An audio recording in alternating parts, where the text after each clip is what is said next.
Girls, before I hand you back to Stu, well, quite simply this. I used common sense. So my final message is this. Human beings, as much as they like to think they're all very different, are very much the same. We all piss and shit the same. Pretty much all human beings want to feel loved, wanted, needed, appreciated, cared for, cherished and valued. If there's any lacking in those areas, it will have a knock-on effect on their self-confidence, the self-image, the self-esteem or the self-control, short willpower that can cause issues, habits, addictions, fears, phobias, panic attacks, whatever. If you want to learn more about this, and it is powerful stuff, then go to magicalguru.com and get one of my therapy courses.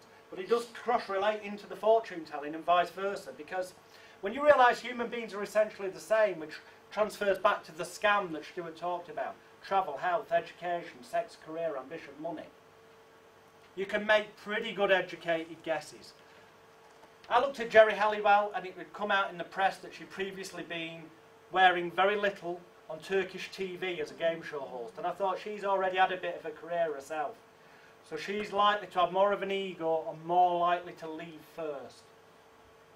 And because she'd previously also appeared with very little on Turkish TV, I thought she won't be bothered about doing that again in the future. So if she needs to, she will. Hence that statement I made. I looked at Victoria Beckham's so-called posh spice and the fact she was being portrayed as this posh person, perhaps beyond the truth of reality, but still nonetheless, and I thought, footballers, wags, wives and girlfriends, if people in a different country want to search it. I thought, yeah, I can see I want to be attached to a multi-millionaire sports person. Thought football's the most likely. Just the nature of show business. People with certain publicity levels tend to get hooked up because it's good for each other's PR. Mel B, Mel C, Mel B, the coloured lady. Mel B.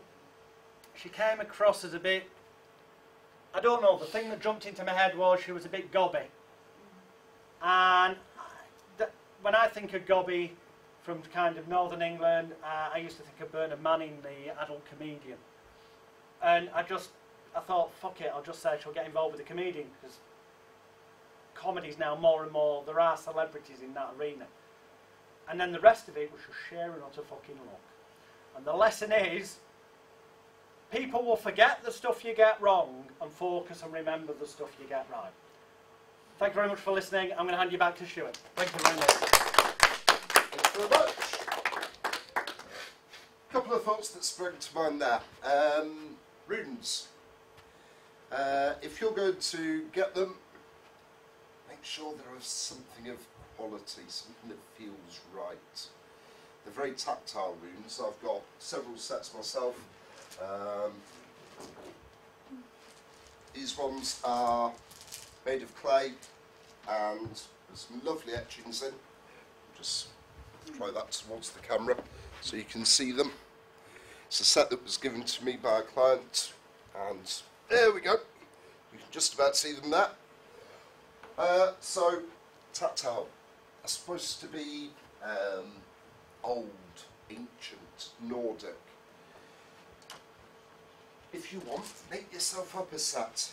I was in a shop in the UK called B&M Bargains. I'm sure some of you know it in the room.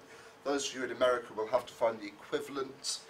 And they do big bags of pebbles for putting around candles and making your home look nice, or maybe craft. I didn't really ask. Huge bag for £1. You could take them. You could take a marker pen. You know, even just a Sharpie marker, maybe one of those glitter pens. You could make your own runes up for £1 plus the cost of the marker. Fantastic. But there's useful things for runes. If you're doing tarot reading outside, you've got a big problem. Your cards will blow away. I try not to do too many events outside, but if the money's right, I will. And you need something to keep the cards down. How about getting some nice heavy rune stones to weigh your cards down, have a bag of them. You can already set your cards out in the scan. You can lay your cards out. You can have 7 stones selected. Even better. Just for now, we'll put it back on properly in the ground. You'll have to go that side. Hang on.